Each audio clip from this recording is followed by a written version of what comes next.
Hello, this is AstrologyNewsReport.com with your hosts, David Anton Savage and Ron Berger. Now we go on to our third segment of this week's report, People in the News, where we will analyze the Vedic astrology birth chart of a newsworthy person, place, or event. This week, we've decided to analyze the birth chart of Israel. The recent agreement made between European powers and the USA with Iran over Iran's nuclear program has raised the hackles of the United States' most powerful ally in the Mideast. So we thought it wise to take a look at what's going on in the Jewish state's astrology chart. At midnight on Saturday, May 14th, 1948, the modern state of Israel came into existence. This gives a rising sign of Capricorn, a sign that puts a high value on honor and respect. This for a country where the big issue is who really has the legitimate historical right to the ancient land underfoot, and which has given rise to a continuous history of international dispute and bloodshed going all the way back to 7 bloody crusades, aka holy wars. Saturn, which rules that which is aged and traditional, is appropriate as the ruler of the first house of a chart representing the Jewish homeland. These are a people who can trace their cultural roots to this region back some 6,000 years. Very biblical and strictly Old Testament. Cue the thunder and lightning, Ron. Okay. The thing that I looked at right away was the third house, which for a nation indicates neighboring countries, since we all know far too well how badly things have gone in that department since 1948. Also, a glance at the aspects to the third house and the condition of the third house lord is required as well. The lord of the third house, Jupiter, is in the 12th house of endings and uncertainty, strong in the other sign it owns, Sagittarius. Thus, the third house of neighbors is powerfully connected to the 12th house meanings. The 12th house is the house of loss, separation, and hidden actions, which covers criminals, spies, and espionage. Further enmity third house of neighbors comes by way of Mars, the planet of aggression, which is aspecting the third house with its evil eighth house aspect. We see that the plot thickens when we examine the fourth house of lands, which for a country is the homeland. The condition of any sector of a chart is determined by the condition of the ruler of the sign and the aspects to that house, as well as any planets in the house. In this chart, you get Rahu, the planet of obsession, in the fourth house of lands. The fighting planet Mars rules this house and further disposits Rahu's energy to itself in the intense eighth house of long-term problems. Saturn, ruler of the ascendant, sends its influence to the fourth house from its position in the seventh house by way of Saturn's special 10th house aspect. Jupiter, ruler of the 12th house of endings, is not only sending an aspect to the fourth house, it is also in a mutual aspect with Rahu, since both Jupiter and Rahu cast trinal aspects. With this number of influences, it's easy to see how it reflects the terribly complex and conflicted set of issues which ensnares Israel and Palestine and the whole region to boot. What a potent mix of karmic tension for the third house of neighbors and the fourth house of property.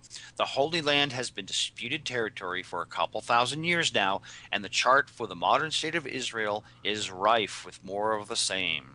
At the same time, this chart does confirm what is already well known. Israel has a very powerful friend, namely the USA. The seventh house of partner countries is quite strong. Here we have Saturn, which represents the first house of self, as well as the second house of support, and the Moon, the ruler of the seventh house, placed in the seventh. The next house, the eighth house, is the house of the partner's money.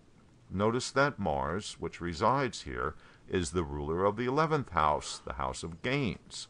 So you have the ruler of the 11th house in the 8th, meaning that gaining from the partner's wealth is part of the karma of Israel.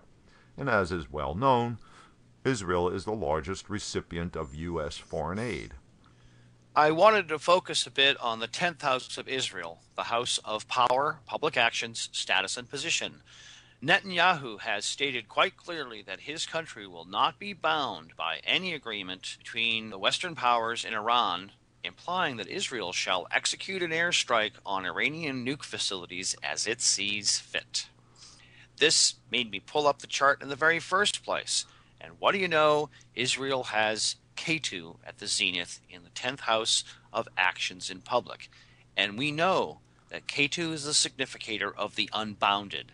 Then we can see that Libra is the sign in the 10th house. Libra seeks harmony and balance and is linked to diplomacy. But where is Venus, the lord of Libra? It is in the 6th house of struggles and difficulties and defense. History shows that Israel is always in some sort of struggle and yet is quite effective at taking any measure needed to deal with perceived threats to its survival. To get another aspect of this unbounded quality in Israel's actions out in the world, just review all of those UN Assembly resolutions that Israel has ignored. Resolutions which deplored or condemned the country's behavior, both inside and outside its borders. Even their biggest buddy, Uncle Sam, has been given the fits many times in history over Israel's actions. Yes, but it's a tough deal all the way around. The Jewish state has neighbors who have tried to destroy it and are always making statements about wiping Israel off the map. As I see it astrologically, the terrible truth is there will be no resolution. There will be no peaceful solution to the problems in that region. Even the two-state solution looks doomed. But they say never. What's your astrological analysis, Ron? Well, David, that takes us into what the future holds for the country. Right now, Israel is in its Mars major period. Ruling the signs Scorpio and Aries, Mars lights up the 4th house of lands and the 11th house of gains. But that same Mars produces its results through its placement in the malefic 8th house of chronic problems, which is also the 8th house of support from its partner country, i.e. the USA. This indicates that the significations of the 4th and the 11th come under stressful challenges. Lands get connected to ambition, gains get connected to support from the partner, and both are under stress. That point about the 8th being the money from the partner country, it becomes a problem for Israel since it makes the country vulnerable to the international strategies and political realities of its big buddy. The U.S. has asked for the building of new settlements in the West Bank to be curtailed, if not halted, in order to curry favor with the Muslim countries. And with things being so tough economically here in America, some have asked why we are still sending, billions in aid to an ally who is quite willing to ignore us and go their own way.